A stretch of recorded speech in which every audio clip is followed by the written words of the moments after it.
Olá pessoal, aqui é o Velgas, hoje, dia 29 de outubro de 2022.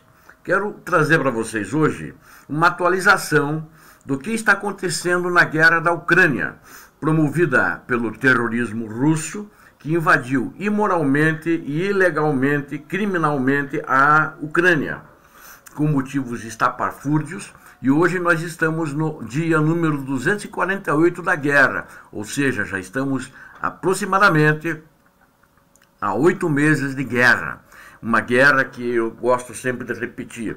O ditador russo Vladimir Putin disse que ia liquidar em 3 dias, no máximo 10 dias, trazendo até agora um prejuízo em vidas, em destruição para a Ucrânia muito grande, mas trazendo um prejuízo muito grande para a Rússia, em sanções, em mortes de suas tropas, em russos fugindo da Rússia para fugirem de uma mobilização que na realidade iriam ser mandados como buchas de canhão para a frente de batalha. E quero começar colocando aqui uma notícia que eu acho muito importante, da Igreja Greco-Católica na Ucrânia, onde ela prepara uma peregrinação da imagem de Nossa Senhora de Fátima pela Ucrânia, em nome da paz, para que a paz volte a reinar na Ucrânia. Eu acho muito importante essa notícia, porque vamos falar muito de guerra agora, muita destruição, mas é muito importante que nós também nos atenhamos às coisas reais do santo, do santificado, e essa peregrinação da imagem de Fátima é muito importante, que traz um alento ao povo da Ucrânia, que Deus, através de Jesus Cristo e Nossa Senhora, olham pela Ucrânia. Apesar do sofrimento, a Ucrânia está vencendo e a Ucrânia vencerá. E vamos esperar que aquela profecia de Fátima,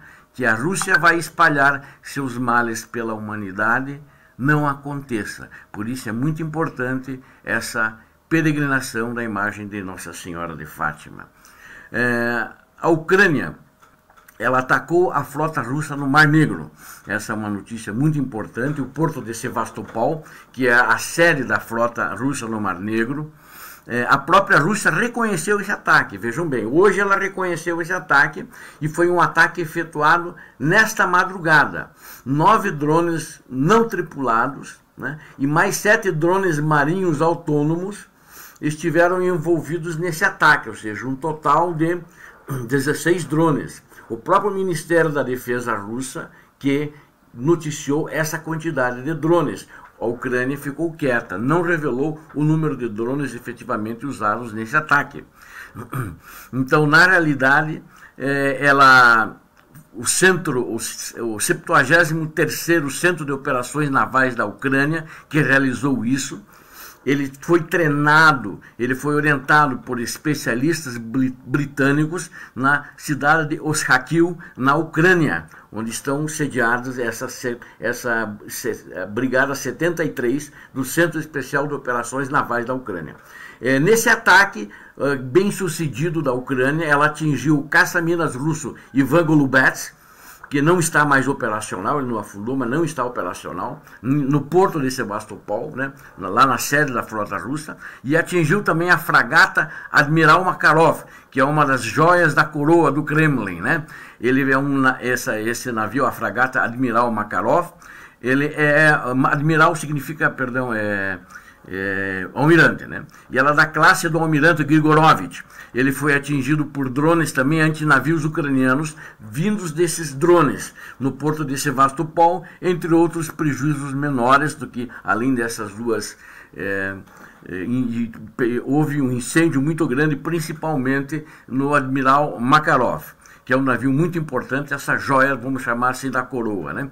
E segundo mapas do Flight Radar, ou seja, 24, que mostra toda os voos existentes na região, comerciais, não comerciais, foi detectado, inclusive pelos russos depois, né, que eles mesmos reconheceram isso, um drone americano de reconhecimento RQ-4B Global Hawk, Hawk significa falcão, falcão global, né? Ele circulou as águas internacionais perto da Crimeia sobre o Mar Negro, a uma altitude de 17 quilômetros, né? E os russos estão dizendo que ele deu suporte ao ataque. Os americanos se calaram e também os ucranianos se calaram contra isso, mas na minha notícia, né, eu não tenho a confirmação, aí nenhuma imprensa confirmou, mas eu tenho a impressão que de fato ele deu suporte a esse ataque a 17 quilômetros de altura, observando movimentação no porto de Sevastopol. Outra notícia importante, isso foi essa madrugada que aconteceu, sábado, já no comecinho da madrugada. Outra notícia também que ontem, né, noticiada ontem, é que os Países Baixos estão, vamos dizer, descobriram agora, involuntariamente estavam fornecendo tecnologia para a Rússia ainda. O serviço de inteligência da Holanda, ou seja, o inteligência da neerlandês, que eles chamam, né, alertou que empresas daquele país, que Moscou, ela está obtendo tecnologias de alta tecnologia para a guerra na Ucrânia. O que é? A antiga KGB, o atual serviço secreto, o FSB, ela criou empresas de fachadas. Essas empresas de fachadas, elas operavam como se fossem holandesas, elas compravam alta tecnologia, elas daí mandavam para a Rússia. Quando não dava para fazer através de exportação legal, elas mandavam contrabandeando esse material para a Rússia. Então, o governo holandês está orientando as empresas do setor, principalmente do setor de semicondutores e microchips, como NXP e ASML, para que tenham cuidado para as empresas que eles vendem isso, para não serem penalizadas, porque algumas empresas já detectadas e já apresentadas para localmente, elas eram na realidade empresas de fachadas russas, né? E quanto mais duras as sanções, mais difícil torna para os serviços secretos russos. Eles aí, por causa disso, devem ser mais inventivos, né? Eles que têm que contornar as sanções, então criam empresas locais e levam daí como contrabando. Mas também para os empresários locais é difícil perceberem que estão fazendo negócios de uma maneira indireta com a Rússia. Mas foi dado o alerta na Holanda, para que evitassem qualquer tipo de equipamento que fosse eventualmente, que teria que ser bem checado, e os serviços de inteligência, os serviços de segurança teriam que ser notificados, ou seja, está se fechando mais o cerco contra esse Estado terrorista russo. Vocês sabem que eu já noticiei, a imprensa mundial toda noticiou também, essa outra notícia que eu vou dar agora sobre o Nord Stream, que houve uma sabotagem terrorista. E já de cara, todos os indícios apontavam para a Rússia. Agora a Rússia, essa semana, ontem, já pegou e disse o seguinte: quem explodiu foram os ingleses, criando uma desinformação, uma fake news em cima, para tentar tirar o corpo. E o próprio Ministério da Defesa russo, através de seus porta-vozes, falou hoje, né, nesse sábado, que pessoas da Marinha Britânica explodiram esses gasodutos já no mês passado. E a própria Londres já negou isso. Só que a Rússia aí pediu provas, e a Rússia não forneceu essas provas na alegação que ela está fazendo.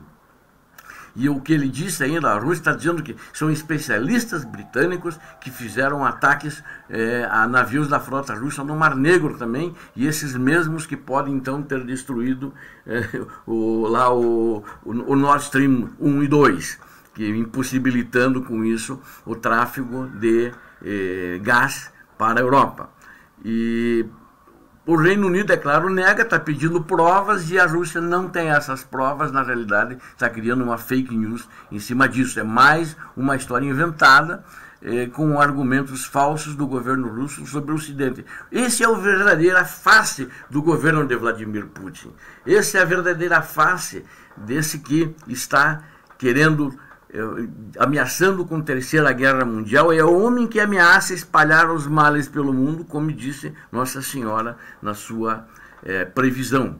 E inclusive a Maria Zakharova, que ela é a principal porta-voz do Ministério das Relações Exteriores da Rússia, ela disse que vai buscar uma reação lá no Conselho de Segurança da ONU. Ela falou isso nas redes sociais dela, para essa série de ataques terroristas cometidos contra a Federação Russa. Ela chamou, inclusive, o ataque hoje, o ataque a Sevastopol, como um ataque terrorista da Ucrânia. Como terrorista, a Crimeia é ucraniana, Sevastopol está na Ucrânia, foi invadido pelos terroristas russos. Eles estão chamando de terroristas aquilo que de fato eles são. Assassinaram, estupraram, mataram muita gente na Ucrânia. Essa é a Rússia real, né? Essa é a Rússia real, que lamentavelmente, pelo silêncio do seu povo, tem o respaldo do seu povo. A gente não pode negar, assim como os alemães respaldaram Hitler, ou com silêncio, ou indo a manifestações pró-Hitler. Uma outra notícia muito importante é a usina de Zaporizhia, que está na mão dos russos, né? Está com série de problemas, funciona, deixa de funcionar, está desligada, agora está desligada, mas 6.700 funcionários em Zaporizhia recusam-se a trabalhar, não querem fazer contrato com os russos. A central nuclear foi ocupada pelas forças russas, como vocês sabem disso, e ela tem dificuldades em operar. Os engenheiros russos que eles trouxeram não conseguem operar para o fornecimento da energia sem os funcionários locais, os funcionários e engenheiros ucranianos. Então, e nessa sexta-feira, desses mais de 6.000 funcionários que eu acabei de dizer, ou seja, aproximadamente 6.700 funcionários, eles recusaram-se a entrar na usina e trabalhar. E apesar da central e do fornecimento estarem todos sob o controle da Rússia, e o que aconteceu? Eles conseguiram, apenas 100 funcionários concordaram em assinar contratos com a ocupação russa. Mas esses 100 já disseram, assinamos porque fomos ameaçados com fuzis russos, né, justificando-se para os seus companheiros. Mas esses 100, como tinha lá 11.000, 12.000 funcionários, eles não conseguem tocar.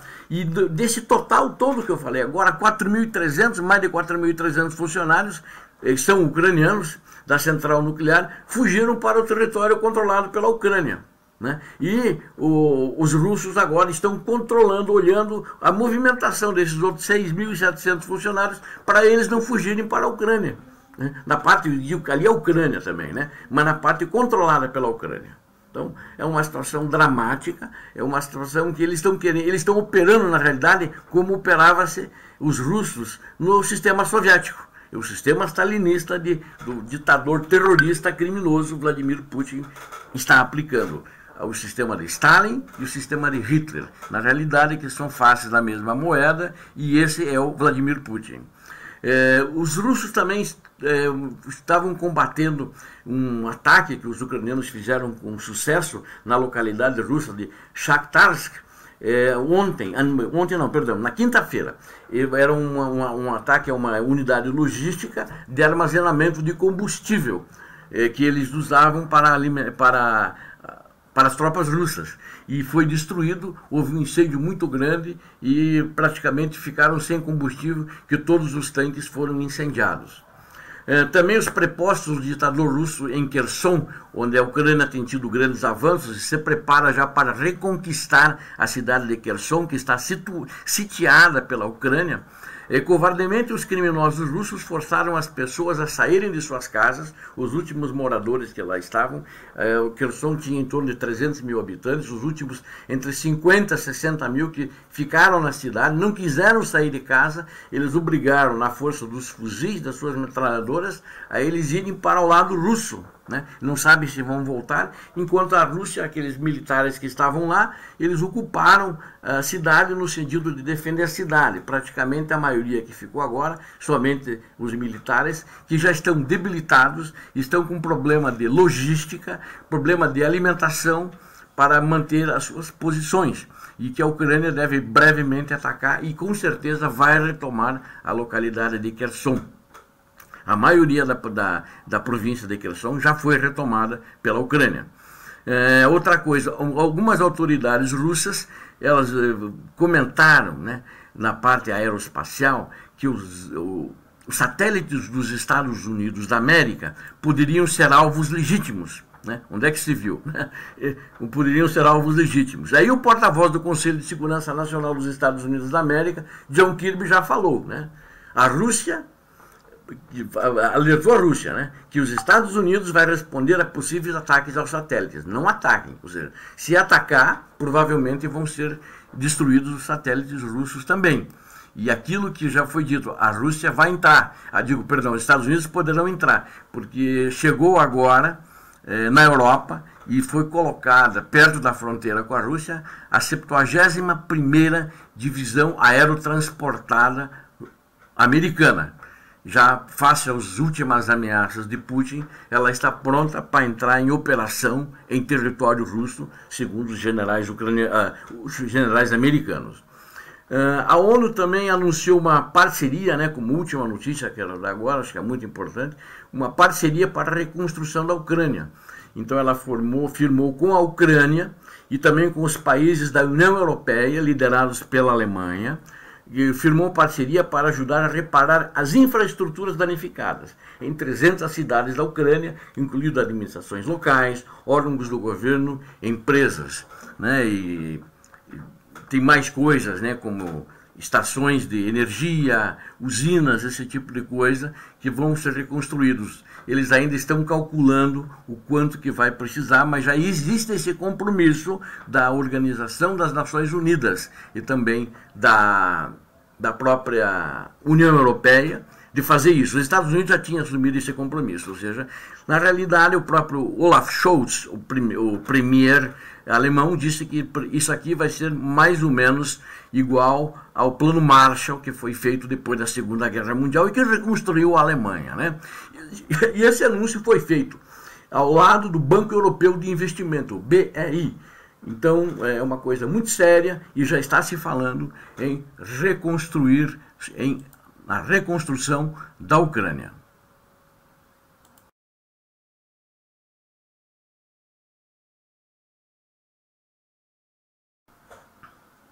Vocês vão ver minha imagem um pouco diferente, hoje estou sem gravata. Não é que estou querendo mudar o visual, é que eu estou em viagem, vim resolver alguns negócios, vou ficar muitos dias aqui resolvendo alguns negócios particulares e esqueci as gravatas numa outra mala que eu não trouxe na hora que trocar, né? Apenas para justificar isso. Mas essas notícias que eu trouxe agora, tenho certeza que vocês não as têm visto na imprensa comum, né? Na imprensa, nos canais abertos, tenha visto alguma coisa, né? Mas não tudo isso que a gente trouxe. E também o que vocês estão vendo aqui são análises em primeira mão, são notícias que de fato a realidade do que está acontecendo geopoliticamente em função dessa guerra na Ucrânia e que está tendo uma influência em todo o mundo muito grande. E a gente espera que essa guerra termine logo, que ela não continue mais, apesar de todos os indicativos e todos os indícios levarem a crer que ela ainda vai adentrar por um longo período, se não o ano inteiro que vem pela frente, o ano de 2023. Eu tenho certeza, se você assistiu até aqui, você gostou do vídeo. Eu peço a você que não é inscrito, inscreva-se no canal, não custa nada, não precisa pagar nada, e ajude com isso o canal a crescer. O que você vê aqui, você não vê por aí em outros canais, você não vê na mídia tradicional. Obrigado a todos, Deus abençoe a todos, rezemos pela paz na Ucrânia, porque é muito importante a Ucrânia para a paz mundial. Deus abençoe a todos, paz e bem.